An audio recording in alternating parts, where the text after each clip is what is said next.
Hello, my name is Jenica Basilio. I am currently here in Takamatsu, Kagawa, Japan, working I think a year ago. And my current position is an associate research and development engineer in AWS Philippines. Before joining Zuit, I was really having a hard time looking for a job and also like ano yung first step na iti-take ko to reach my goal to be working in robotics field or in generative AI field. So yeah, I was still looking for a job before I saw Zuit Bootcamp. Zuit appeared and then says about okay, do something like this. We're going to offer you a bootcamp and then you'll be able to like know the basic fundamentals. So since I was also interested in Gen AI, though it is a bit web development nga siya, I think it's still relative to cloud services in Gen AI. So like, sige nga, let's try. So I searched the Zuit website, career development program. So it was very helpful po. It wasn't easy because like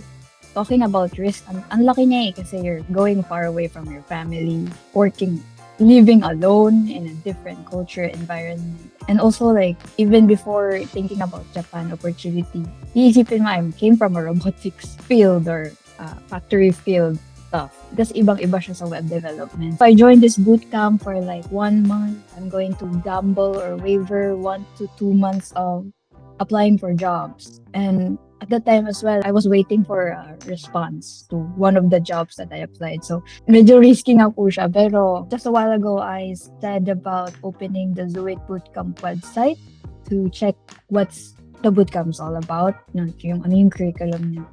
Then I saw the testimonies po, yung nandun, especially from those people who had a similar situation with mine na iba yung course nila. Doon sa akin naman may konting connection pero it's still different. Pero yun nga, parang nung nabasa ko yung mga testimonies nila na parang okay naman.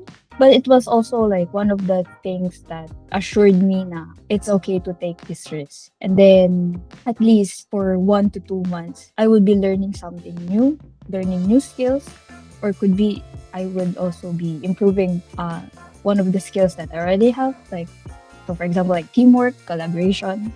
And then I also thought na if I don't do something about it or get out of my comfort zone, parang walang mangyayari kasi I think it's been 4 months looking for companies. So yeah, I took the risk and applied for Zuit FAE program.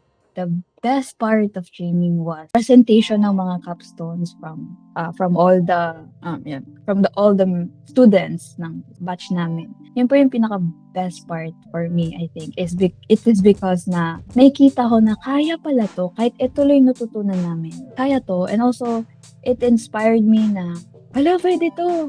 Like, nagawa namin to. Witness ako din sa mga growth ng mga kabatch namin kasi syempre most of us also are career shifters po, and yung parang nag-flashback yung pinagdaanan namin for during the bootcamp, yung collaboration, yung parang ganito, yung pagtatanong, kasi parang lahat na encapsulate siya dun sa pag-present ng mga capstone. Like, I asked for this, I learned this from reading the documentation, I confirmed this with my team members, or I asked this from my professor. Yung nakikita mo na na-apply talaga yung natutunan namin dun sa capstone na i-present.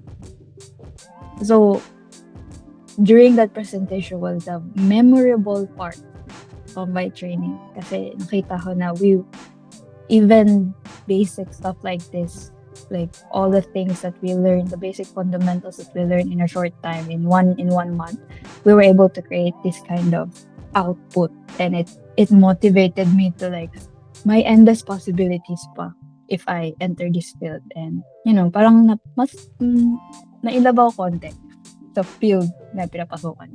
You're unsure, that's normal and that's okay. Wala naman talagang 100% sure sa mga decisions natin. But I believe that taking the risk is still beneficial kasi yun nga, you have to move, you have to do something. If you don't try it, you won't know it. So you don't have to be 100% sure, you don't have to be 100% certain na pag tinake ko tong risk, ito yung mapupunta. But ayun, sometimes kasi you understand your path only after you take it. Hindi mo talagang makikita kung saan yung dulo kung hindi mo siya iti-take. And if you're like me, who has a little bit of curiosity to enter this field, I encourage you po to take it. Because if even with that small curiosity might be a sign, you should take it.